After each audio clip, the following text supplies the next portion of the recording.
আসসালামু আলাইকুম সকলকে। তো আমি আজকে দেখাবো যে কিভাবে আপনি স্মার্ট এডু অ্যাটেন্ডেন্স এর মাধ্যমে আপনি আপনার অ্যাটেন্ডেন্সটা ম্যানেজ করবেন। তো প্রথমে হচ্ছে যে আমরা আগে ট্রেডিশনাল অ্যাটেন্ডেন্স সিস্টেমের সাথে আমি আমাদের স্মার্ট এডুর অ্যাটেন্ডেন্স এর পার্থক্যটা বলে নিই। সেটা হচ্ছে যে আমাদের নরমালি ট্রেডিশনাল মেথডে অ্যাটেন্ডেন্স আমরা কিভাবে নিই।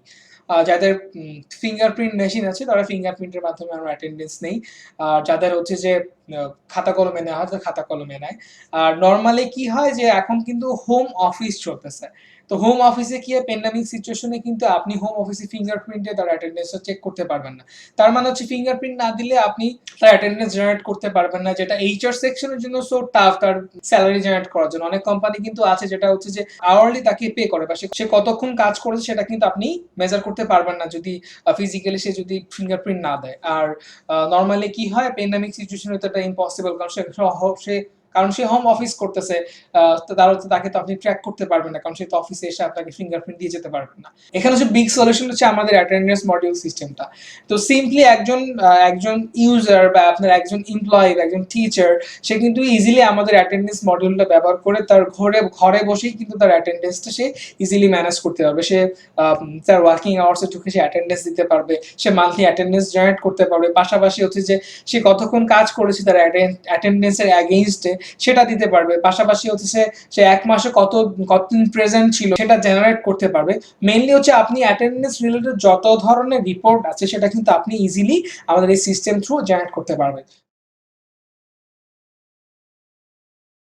তো চলুন দেখি আমরা আসলে কিভাবে আমরা অ্যাটেন্ডেন্সটা ম্যানেজ করতে পারবো। তো আমি অলরেডি আমাদের স্মার্ট টু ভার্সন 14 এর অল অ্যাপ সেকশনে আছি। এখান থেকে জাস্ট সিম্পলি আমাকে অ্যাটেন্ডেন্সে ক্লিক করতে হবে। ক্লিক করার পর এখানে দেখাচ্ছে যে অলরেডি আমি এখানে চেক ইন অবস্থায় আছি। তো যেহেতু আমি চেক আউট করছি না, নর্মালি এই যে সিম্পলি বাটনটা আছে, বাটনটা ক্লিক করলেই চেক আউট হয়ে যাবে। তো আপনারা এই বাটনের মাধ্যমে চেক ইন করতে পারবেন, এই বাটনের মাধ্যমেই চেক আউট করতে পারবেন। তো চলুন আমরা দেখি যে কিভাবে রিপোর্ট জেনারেট করা যায়। সিম্পলি হচ্ছে যে আমরা উপরে যদি যাই, উপরে গেলে আমরা দেখতে পাবো রিপোর্টিং সেকশনে আমরা যদি ক্লিক করি, তো এই হচ্ছে আমাদের পুরো এমপ্লয়িজদের check in check out time, তাদের মান্থ ওয়াইজ এখানে একটা চার্টে শো করতেছে। তো আমরা কি করতে পারবো, ইজিলি কিন্তু আমরা ফিল্টার করে তার স্পেসিফিক যদি আমরা কারো অ্যাটেন্ডেন্স দেখতে চাই বা রিপোর্ট অ্যানালাইসিস করতে চাই, সেটা কিন্তু করতে পারবো। সেটা কিভাবে করব, আমি আমি এর আগে দেখেছি, আমরা নর্মালি পিভট মোডটা ইউজ করি আমাদের রিপোর্টের জন্য। তো আপনি চাইলে আপনার এখানে হচ্ছে যে আরো অনেক মেথড আছে, পাই চার্ট আছে, লাইন আছে, তারপর হচ্ছে আপনি যদি বলেন আপনি হচ্ছে যে বার চার্টও দেখাতে পারবেন। বাট আমরা যেহেতু পিভট ইউজ করছি, তো পিভটে আমি দেখাই। পিভটে আমি ক্লিক করব, ক্লিক করলেই কি হয়েছে, এখানে অটোমেটিকলি সবার অ্যাটেন্ডেন্স এখানে চলে এসেছে। কোন মাসে কি কতক্ষণ কাজ করেছে, তার ওয়ার্কিং আওয়ার্স কতক্ষণ, আর ইন টোটাল ওয়ার্কিং আওয়ার্স আমার পুরো অর্গানাইজেশনের কতক্ষণ। তো এখান থেকে আমি আরো অনেক ফিল্টার করতে পারবো, যেটা হচ্ছে এখানে মেজার থেকে আমি যদি কাউন্ট দেই, এখানে মেজার থেকে যদি আমি কাউন্টে ক্লিক করি, কাউন্ট কি করবে, সে এক মাসে কতবার check in check out complete করেছে, মানে টোটাল চেক ইন চেক আউটকে একবার কাউন্ট করে সে কতবার এক মাসে কতবার সে প্রেজেন্ট ছিল সেটা কিন্তু রিপ্রেজেন্ট করতেছে, যে কতদিন অফিস করেছে সেটা কিন্তু ইজিলি এখানে দেখাচ্ছে।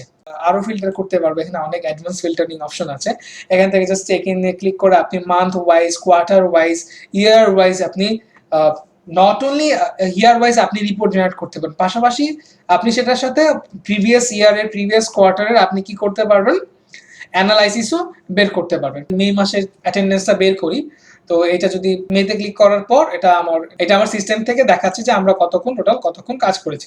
মেজার থেকে যদি আমি, তো মেজার থেকে আমরা কিন্তু দেখতে পাচ্ছি যে এখানে টোটাল কতক্ষণ আমাদের এমপ্লয়িজরা কাজ করেছে বা আমাদের টিচার্সরা কাজ করেছে, এখানে সব লিস্ট চলে আসছে। জাস্ট সিম্পলি এখান থেকে আমি আমার একটা ড্যাশবোর্ড অ্যাড করতে পারবো রিপোর্ট সাবমিশনের জন্য, বা আমি কম্পেয়ার করতে পারবো অন্য মাসের সাথে। জাস্ট আমি যদি কম্পেয়ার করি, জাস্ট প্রিভিয়াস পিরিয়ড যদি ক্লিক করি, তাহলে আমি তো কার অবস্থা কেমন, সে প্রিভিয়াসলি কত ঘন্টা কাজ করেছে, এখন কত ঘন্টা প্রেজেন্ট ছিল, আর এখন কত ঘন্টা প্রেজেন্ট থাকে, সেটা কিন্তু আমি ইজিলি কম্পেয়ার করতে পারবো।